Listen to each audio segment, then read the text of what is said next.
Адамзат үшін тәннің ғана емес, жанның да саулығын сақтайтын спорт саласы адам баласының қалыпты тірлік кешу үшін өте қажетті екені баршаға мәлім. Осы ретте ауданымыздағы салауатты өмір салты мен бұқаралық спортқа деген көзқарас пен даму үрдісі ерекше екені байқалады.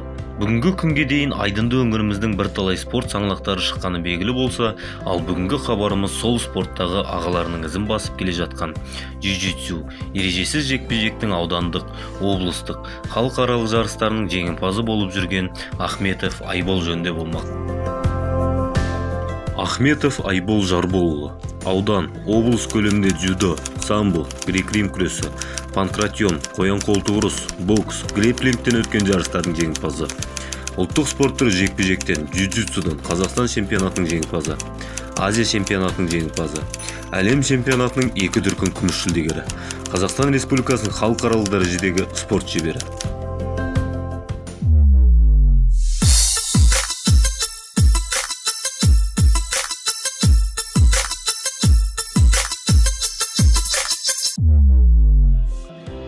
Аты жөнім Ахметов Айбол. Осы Алакөл ауданының Шарал қаласының тумасымын. 1998 жылы өмірге келгем.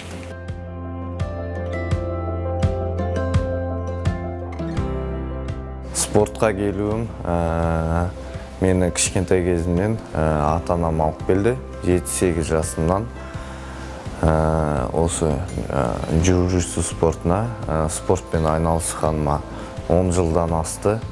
Осы 10 жыл тынымсыз тер төгудің арқасында Айбол алғашында аудан намысын қорғап топ жарса, одан қалды ел сайыстарында, Азия чемпионаттарында алған жіпке тізіп айтар жүлделері баршылық. Қазіргі жеткен жетістігім аудандық додалардан жеңіске жеттім. Қазақстан чемпионатынан бірнеше рет жеңімпаз атандым. Азия чемпионатынан жеңімпаз атандым. Әлем чемпионатына барып, күміс жүлдеге ие болдым. Айболдың әр жеңісінің артында өзінің ғана емес, оны баулып жүрген бапкерлерінің де орасан еңбегі тұр. Алақандай ауылдан шыққан жігітті Алатаудай арманына бастап жүрген бас бапкері Арнұр Нұрланұлы. Енді Айбол оқушым туралы айтар болсақ, ол маған келген кезде кішкентай ғана бала болатын. Алдатын білмейтін, яғни жан-жаққа жалта-жалта қарай беретін көптің бірі болатын. Ол мән бермейтін де жалпы қаншама шәкірттердің ішінде. Сосын әрқашан жаңағы жаттығудан қалмай, бір күні сол топтың ішінен өзі суырылып шықты. Тұлпардың тай кезінен танылатыны секілді, бапкері чемпионды бала кезінен таныған. Көптің бірі болып келген Айболды спортқа деген талпынысымен жалындаған жігерінің арқасында Арнұр аздаған уақыт ішінде чемпион қылды. Міне, ең бірінші үлкен жарыстарымыз бірі Айболдың Азия чемпионаты.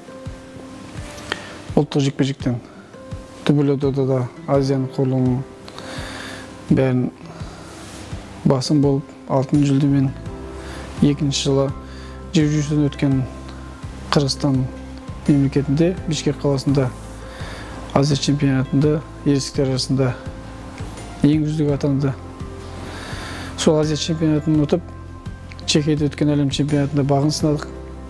Сол кезде де қарсыластардың барын ұтып, ақтысында украиналық спортшыға сәлгені басымдықпен есе жіберіп, күміс жүлдемен оралған болатын.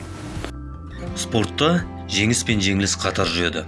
Жеңген сәтінде атақ абыройың асқақтамау керек болса, жеңілген сәтте өз-өзіңді жігерлендіре білуің керек. Джиу-джитсу спортының ерекшеліктері осы бұнда жан-жақты жиналған спорт. Бұнда тек қана күрес емес, тек қана бокс емес, қол емес, яғни тек қана аяқ емес, бұнда бәрі бірге қосылған спорт. Қолмен де соқсан болады, аяқпен де тепсен де болады, күрессен де болады. Бұл яғни жан-жақты спорт. Өткен жылы Ақтау қаласында өткен жекпе-жектің кәсіби спортшылар арасында халықаралық жарыста жерлесіміздің алғашқы раундта қарсыласын қылқындыру әдісімен жеңіп, үлкен спортта алар асуының әлде алды екенін тағы бір мәрте дәлелдеді. И сразу же попытка сделать удушение гильотина. Получится или нет? Растянул, растянул. О, какая победа! Супер, супер. Айбол молодец. Сейчас я его увидел уже еще непосредственно как хорошего борца. Қазіргі таңда спорттың біраз шыңын бағындыра білген Айбол өзінің түйгенін жас шәкірттерге үйретіп, бапкерлікпен айналысуда. Джиу-джитсу спортында әдістер өте көп. Солардың бір-екеуін көрсете кетсем сіздерге. Бұл жерде қолға ауырту әдісі. Осты ұстасып қалған кезде қолға ауырту әдісін жасаймыз осылай. Тағы да бір көрсетейін келесі жаққа. Ұстасып қалған кезде қолға ауырту әдісі. Тағы аяққа ауырту әдістері бар. Бұл бұндай сәтте болады. Артына шығып, өстіп ұстасып қалған кезде осылай құлатып, аяққа ауырту әдісін жасау.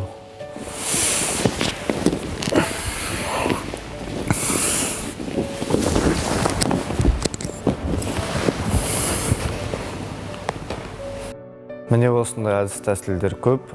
Баршаларыңызды джиу-джитсу спортымен айналысуға шақырамын, және де басқа спортпен.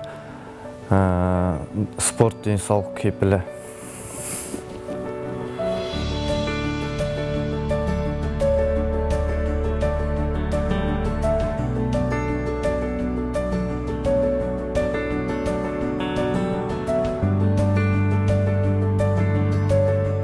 Спортпен айналыспай жүрген жастарға осы қай спортқа болса да келіп, ол өздерінің денсаулықтарын нығайтады,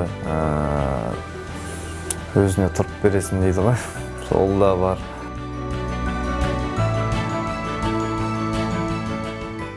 Осы біздің Алакөл өмірінен әрқашан елін танытатын мықты шәкірттер тәрбиеленіп шыға берсін. Алакөл ауданымызда бүгінгі таңда спорт десе, ішкен асын жерге қояр жастарымыз баршылық. Мемлекет тарапынан бұқаралық спорттың дамуына көңіл бөлініп, ауылдарымызда спорт мектептері ашылып жатқанда ел намысын әлемде қорғар талай спортшыларымыз шығар анық. Алайда бүгінгі таңда Айбол Ахметов Алакөл чемпионы.